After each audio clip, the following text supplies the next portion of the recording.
Hello, Cynthia. Great to meet you, and congrats on the amazing show. Thank you so much. It's so good to be here. Were you shocked to learn that Shifting Gears has become ABC's most watched series debut on streaming?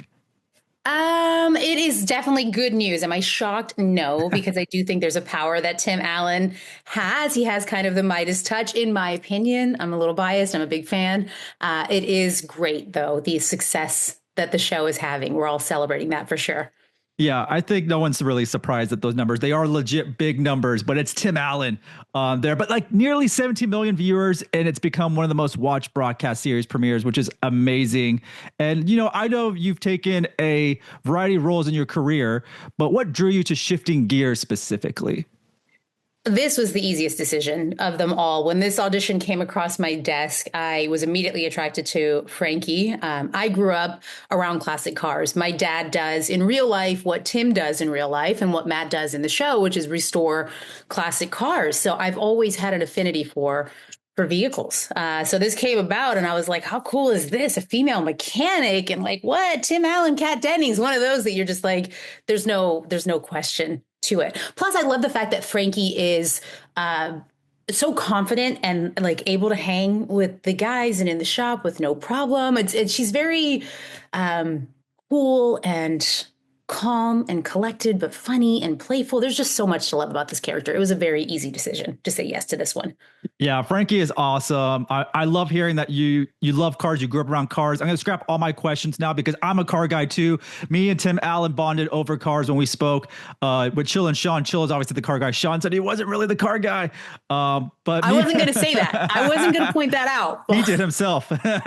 He did himself. But actually, I run a muscle and classic car club out here in Texas, the largest one in Texas, and I got some old school cars myself. So Yay. this was a great show. I was so surprised by it, but I loved it. So I do want to ask a little more about, you growing up around cars. What were you so mesmerized about and just kind of, I guess, bonding with your dad around cars, which this show is great because I think all families, all generations will enjoy it. And also the car people will love this show. Yeah, it's hard for me to pinpoint where the love started because it's something I have memories of walking home from school alone and like looking at different cars and identifying personalities based on their headlights. And like, I've always just been, there's something about, it's like finding your soulmate or like the right dog that you want to adopt. For me, a car is a very personal choice. And when you meet the one, there's no denying it. You just know upon first glance, it's the one. And I've always had that connection with cars. And as I talk to particularly my female friends and their love of cars is more like, oh, I like a Bentley or like a Range Rover. They liked, what maybe someone would consider a nice car. And for me, it was different than that. It's the lines of the vehicles. It's the curvature that you get close to when you're hand washing a car that for me establishes that connection that's on a visceral level. Yeah. No, I love hearing that. We're going to have more conversations about cars. For sure. I'm down. But, what's cool about it is Tim Allen's own cars are in this show.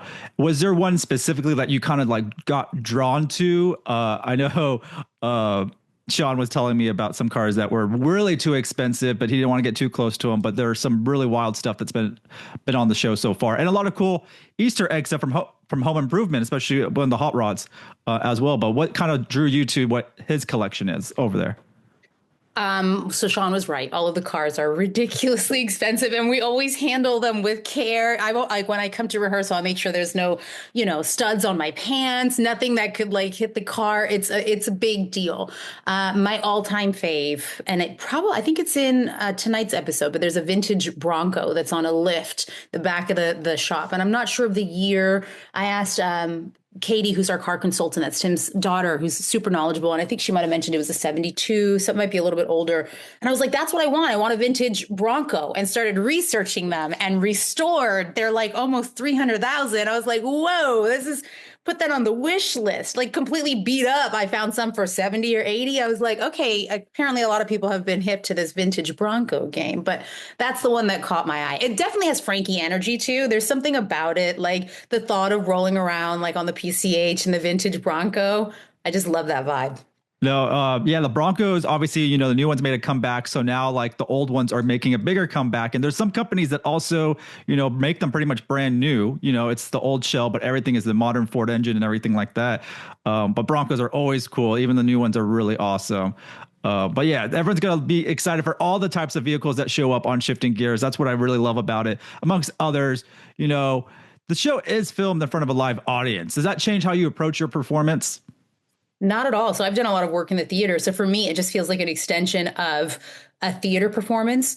Additionally, the energy that you get off of the crowd is unlike anything else. When we're filming scenes in front of the audience, it takes everything to another level. On top of that, it takes Tim to another level. From the moment he hits the stage, you're like, oh, there he is. And you get to see a little bit more of the genius that is Tim Allen and his comedic stylings and skills. So it's awesome to be able to feed off of the audience, take after take after take. I love it so much. It's such a throwback to like classic 90s sitcoms. I don't know why. I have a hunch that maybe this will be a resurgence. Maybe other networks will follow suit and there'll be like a trend of 90s sitcoms. But the 90s kid in me is definitely enjoying this whole experience of like being around such great, iconic talent and just stepping back into this realm that I thought might be dead. Sitcoms kind of come and go in waves, you know. So to have this resurgence of the classic American sitcom is it's such an honor to be a part of it. No, you're absolutely correct. I'm a 90s kid myself, and those sitcoms just hit differently. I honestly rewatch all of Home Improvement, like back to back, like, you know, not an episode a day, like many episodes a day. And it just made me feel good. And obviously that's because of Tim Allen and everything else. And there's a lot of Home Improvement Easter eggs in the show, which I know fans love about that. If you could star in a reboot of any classic TV show or movie, what would it be? Oh, Mary Tyler Moore. Ooh. Even though she's incredible and it'd be so hard to step into her footsteps, her shadow. But my goodness, is the writing so good and so fast. When you watch shows like Mary Tyler Moore, Dick Van Dyke, the writing was so quick and sharp and energetic. And honestly, that's one of the things I love about being on a sitcom is I tend to be a very hyperactive person. I have a lot of energy, and it's the first kind of forum that I found that matches that energy, where it's impossible to be too energetic in these mediums. So yeah, I'll go with Mary Tyler Moore show. Final answer. I love that. The Nick and Night days were awesome. Nick and Night is still around, but you know what's on it is Big Bang Theory. That's kind of funny. Like that's what's on their Nick and Night now is Big Oh Bang. wow, that makes me feel old. I know, right? We're not even that old, and I'm just like, this is odd. Yeah, too soon. Too soon. It is too soon. Obviously, amazing cast with Tim Allen, Kat Dennings, yourself, with Chill and Seann, and the young, amazing cast are amazing. Any, you know, maybe a fun behind the scenes story you can share. Okay, well, since Seann outed you that he's not a car guy, then I can share this story. I've been holding this one back, but it's one of my faves. In tonight's episode, which is episode 4, Gabriel takes control of the shop, which he's done before, but this is on a different level. And he starts to unravel a little bit within the scene, the show. And as Seann was rehearsing and saying his line, and he's mentioning the Corvair, he was pointing to the Camaro, and I had to be like, no, boo-boo. No, that's the Camaro. The Corvair's over there. And he switched it to the other side. And in that moment, it was further confirmed that Seann plays a really great car guy, but he's not so much one in real life. I felt really like, oh, I got to teach you that. Felt special. I love that. Did you ever show him where the engine was too on those Corvairs? Exactly. He figured that part out. We had the car consultant for that. I just leaned in and whispered as he was rehearsing in the wrong direction. Like, the audience might catch that because that's a Camaro. It's pretty iconic. Yeah. I definitely want to see the bloopers, you know. I mean, because the whole cast is just, everyone's just so great. I know you'll have a good time. I can tell everyone has great chemistry and just so much fun on there. I'm going to put you on the spot for this question is favorite Tim Allen role. And you can't say Home Improvement because that's like the ideal, but like let's outside of Home Improvement with your favorite Tim Allen role. I'm going to go Buzz Lightyear. I'm going to go Toy Story. There's something about Tim as Buzz. And in the original pilot, we had some mentions of that in some of the early workings of the script. And I thought it was really adorable. But again, just because Toy Story was such a huge part of my childhood and my upbringing, I'm going to go Buzz Lightyear. But then there's always Santa. And that's iconic too. It's just Tim. Can I just choose like Tim is a human being? Let's just choose Tim. There we go. No, I love that. Yeah, Buzz Lightyear is my jam. Toy Story is one of my old. I still have my original Toy Story toys, my Buzz and everything like that. And when I Cute. spoke to Tim, his username was Santa that was showing up, which I loved. That's not surprising. I'm gonna throw this out for a Tim Allen role that many people maybe have seen is Big Trouble. It is a very funny comedy with Tim Allen, an amazing cast, and I don't know, something about it is just. I think it came out in 2002. It's a movie that went Okay. under the radar, but it's called Big Trouble, and it stars Tim Allen, and I highly recommend it. There's a lot of big names in it, a lot of funny scenes as well. So anyone out there looking for a Tim Allen movie they probably haven't seen, Big Trouble. I will add it to my letterbox. Yes. Yeah, I definitely got to follow you on Letterboxd if you're on there as well. Nice. Because 2025 is going to be a crazy, crazy year for movies. I can tell you that. I love that. It seemed like it was a dying art form there for a little bit. I hate to say that, but with box office numbers and whatnot, I do hope that there's a resurgence in quality cinema. Quality television has always been a thing, but we're bringing back the sitcom for a little lighthearted, short form content action. But yeah, I'm excited to see what 2025 has in store. Yeah, and super excited. Shifting Gears really kicked off. It kicked off 2025 strongly with everything else, with all the new episodes coming out as well. And I know audiences are loving it already, and a lot new people are trying to, are finding the show now. So if you could describe the show in 3 words, what would they be?